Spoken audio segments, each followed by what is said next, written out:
Shalom saudara, selamat pagi. Bagaimana kabar saudara? Senang sekali dapat menjumpai saudara dalam Renungan Pagi Spiritual Life. Pagi hari ini kita akan kembali melanjutkan perenungan firman Tuhan dalam Keluaran 25 ayat 21 sampai 22 dengan judul Kristus Jalan Perdamaian. Saya akan bacakan bagian firman Tuhan bagi kita semua. Demikian firman Tuhan. Engkau harus meletakkan tutup pendamaian itu di atas tabut. Di dalam tabut itu harus kau simpan hukum yang akan kuberikan kepadamu. Di sanalah aku akan bertemu dengan engkau dari atas tutup perdamaian itu, dari antara kedua kerup di atas tabut hukum itu. Aku akan berbicara dengan engkau tentang segala sesuatu yang akan kuperintahkan kepadamu untuk disampaikan kepada orang Israel. Saudara, dalam bagian terakhir tentang tabut hukum, kita dapat melihat bahwa Allah kembali datang menemui Musa. Allah memerintahkan Musa untuk membuat tutup pendamaian yang diletakkan di atas tabut yang berisi loh batu. Tutup pendamaian dalam Perjanjian Lama adalah lempengan emas murni yang menutup tabut perjanjian. Hal ini dapat kita lihat di dalam Keluaran 25 ayat 17. Di atas tutup pendamaian ada dua kerup yang terbuat dari emas dengan sayap terentang ke atas, saling berhadapan dan menghadap ke arah tutup itu. Hal ini dapat kita lihat dalam Keluaran 25 ayat 18 sampai 20. Fungsi sayap-sayap itu adalah untuk menutupi tabut perjanjian yang berisi loh hukum di dalam ayat 21, serta menjadi tempat Allah menampakkan diri berbicara kepada Musa dalam ayat 22. Saudara, melalui kalimat "Aku akan bertemu dengan engkau", kita melihat pertemuan antara Allah dan Musa di hadapan penutup tabut perjanjian. Ini melambangkan kasih karunia Allah, sebab manusia berdosa tidak mungkin dapat bertemu dengan Allah yang kudus.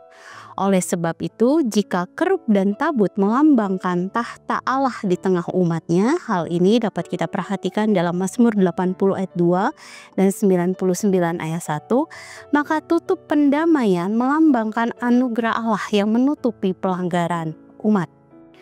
Dalam Perjanjian Baru, tutup pendamaian atau persembahan pendamaian yang dalam bahasa Yunani adalah hilasterion.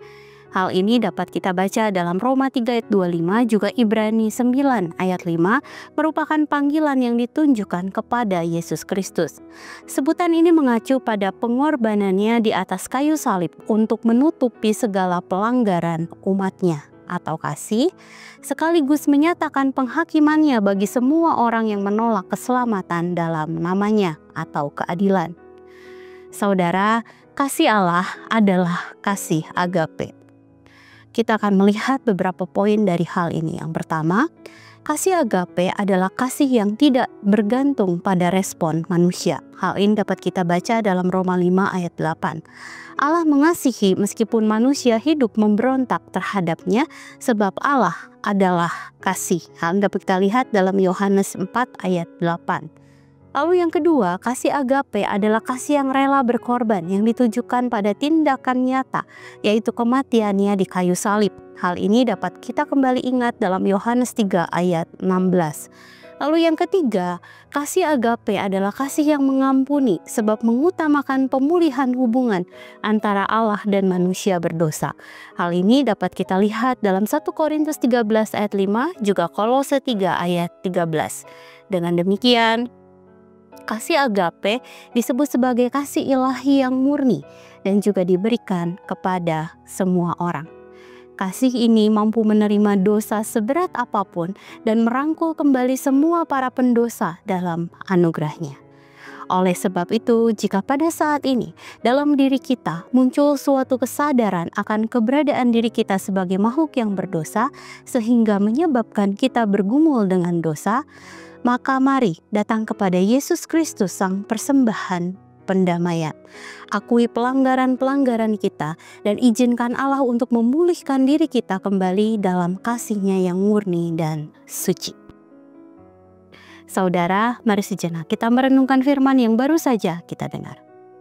Saudara, bagaimana pengorbanan Kristus sebagai persembahan pendamaian menolong saudara memahami kasih Allah? Mari renungkan sejenak dan izinkan perenungan ini menguatkan iman saudara dalam perjalanan rohani saudara dengan Allah, agar godaan tidak menjauhkan saudara dari Allah dan ujian tidak melemahkan iman saudara kepadanya. Allah senantiasa mengasihi saudara dan saya.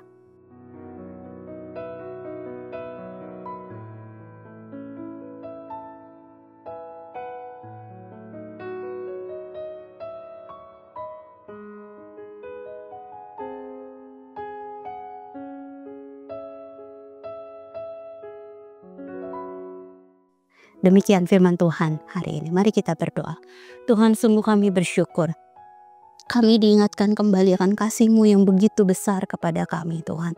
Bahkan di dalam perjalanan rohani kami bersama dengan Engkau, Tuhan, mungkin kami menemukan ada saat-saat di mana kami menjadi begitu lemah.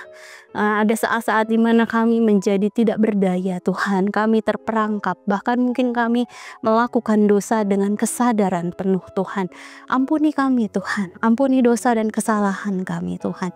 Kami tahu kami tidak sempurna, dan karena itu kami memerlukan kekuatan dari Allah yang maha sempurna, Tuhan.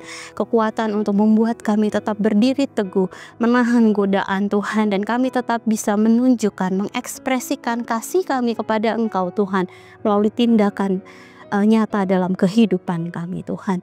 Mari terus kuatkan kami, Tuhan, di dalam pengiringan kami akan Engkau. Kami tidak bisa, kami tidak mampu, Tuhan. Kami hanya rindu hidup kami sepenuhnya bergantung pada anugerah-Mu yang besar dalam hidup kami. Terima kasih untuk firman-Mu yang menguatkan kami, Tuhan. Dan sebentar kami akan memulai hari yang baru ini. Kami akan berjalan bersama-sama dengan Engkau. Kami akan lalui hari ini, Tuhan, bersama dengan Engkau, karena kami tahu Engkau tidak pernah meninggalkan kami. Terima kasih. Di dalam nama-Mu Tuhan Yesus kami berdoa, kami mengucap syukur. Haleluya. Amin.